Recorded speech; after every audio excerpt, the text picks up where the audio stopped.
تبطبط لي وتصوتي لي وتلعب لي فيها باللي انت فاهم انت كافي. علاش نقول لك ما ديرش السمير؟ حكم سابعك وقادر روحك ولعب على النيفو تاعك. طريحه 3-0. عباك علاش؟ انا نقول لك علاش. باسكو لي جان تاع ليكيب ناسيونال كي يجوا داخلين يلعبوا ما تحضروهمش بدنيا، تقعدوا تلعبوا لهم على المورا، تلعبوا لهم نفسيا. راكم داخلين تلعبوا مع المروك، هادو اليهود بالكو اللي تربحوهم يدخل مسكين يصفق مخلوع، يدخل يخسر ب3. ولي جان لاعبين بلا كونفيونس. المغرب يلعبوا كونفيونس باسكو ماهوش مبرونجي لك، داخل يلعب بالو يكونسونطري، لعب حرب نفسيه داخليه. هي الكافي عباك هكذا راح تتطور، تقعد تدور في بلاستيك، تقعد بالطرون 3-10 خلاص عليك بالدبل 6.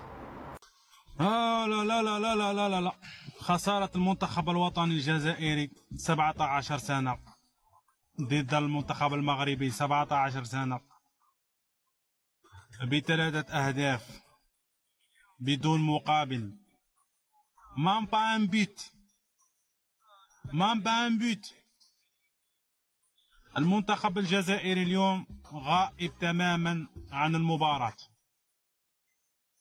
ما كانش كاع اوكازيون، ما كان لا ضغوطات لا والو.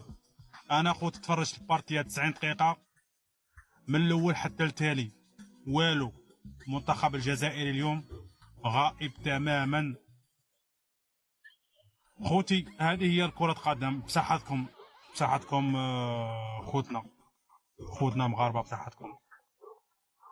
وكما قلت لكم الميور كي كان المنتخب المغربي لعب ربح بصحته خوتي.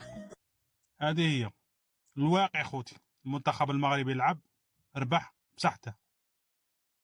عندهم هذا النيميرو 17 هذا ابراهيم هذا ما شاء الله والله. بون السلام عليكم.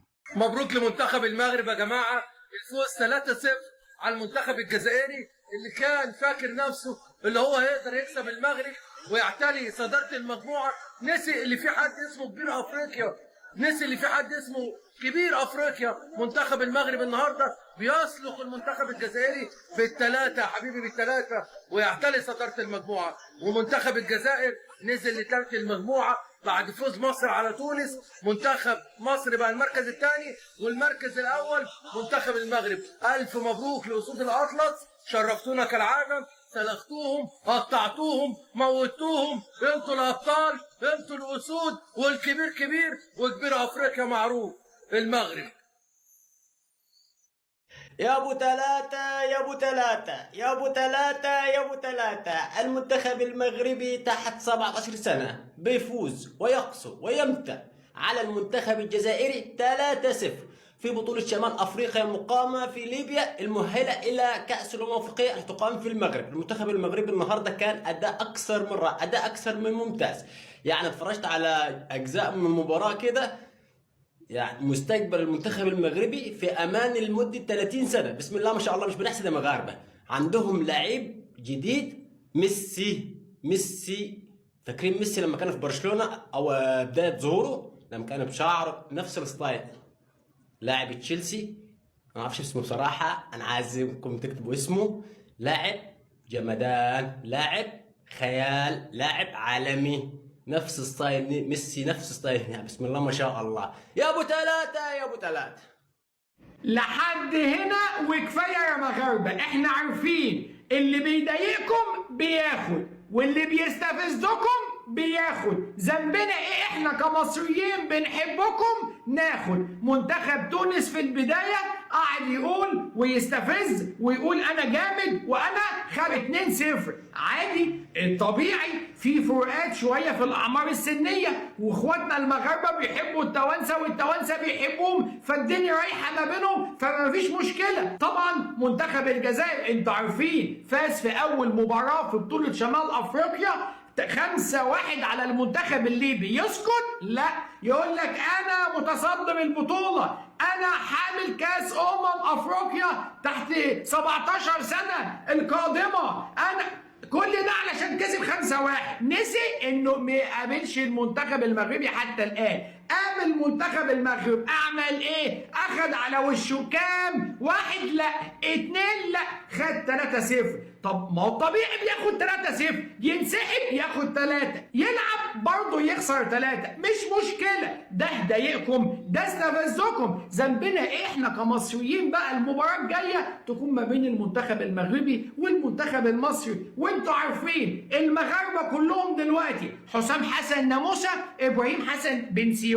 طب ذنب 120 مليون ايه؟ بيحبوكم، والله العظيم بنحبكم يا مغاربه. بالراحه، المباراه الجايه التعادل. وكمان هقول لكم حاجه، كده كده بطوله افريقيا القادمه هتتلعب على ارضكم، يعني البطوله دي خدوا كاس وسيبونا احنا شويه ما تبقى من اللعيبه دي، لسه لعيبه كويسه، لعيبه شابه. حرام عليكم، والله بنحبكم يا مغاربه. سيبكم من الاشاعات وسيبكم من حسام حسن، هيلاعب السعوديه وهيلاعب اسبانيا، وان شاء الله يخرج ويخسر وفي الاخر يمشي بقى ويجي لنا مدير فني محترم. طبعا المنتخب المغربي بدا لقاءاته في المباراه الاولى مع المنتخب التونسي وفاز بهدفين مقابل لا شيء، والمباراه الثانيه قابل المنتخب الجزائري حامل حمى القوه الضاربه اللي من اول مباراه بيقول لك ايه؟ فوزي رجع.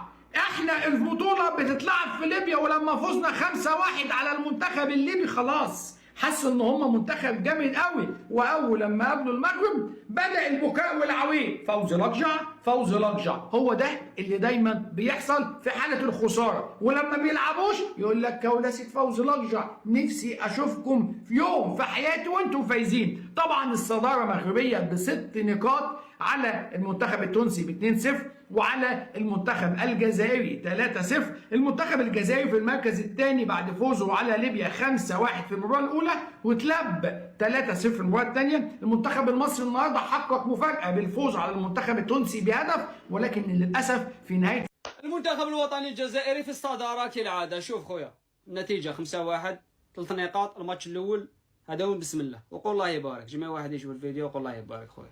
على بالي بلي شفتوا الماتش واني عارف، على بالكم بلي الثلاثي الخطير راهو جاي، غير بشويه، ما تقلقش، غير بشويه. هذه المباراه الاولى، والمباراه الثانيه كيف ما تقلقش على خسارتك، غير ما تقلقش، صدقني ما تقلق. والمباراه الثالثه كيف ما تقلقش. المهم هذا هو الترتيب. شوف معايا هنا شكون عندك. المنتخب الوطني الجزائري في الصداره، باينه هذه الصداره ماشي حاجه جديده، 3 نقاط. المباراة الأولى 5-1 ضد منتخب ليبيا، منتخب ليبيا منتخب محترم، داروا اللي عليهم. هذه كرة القدم،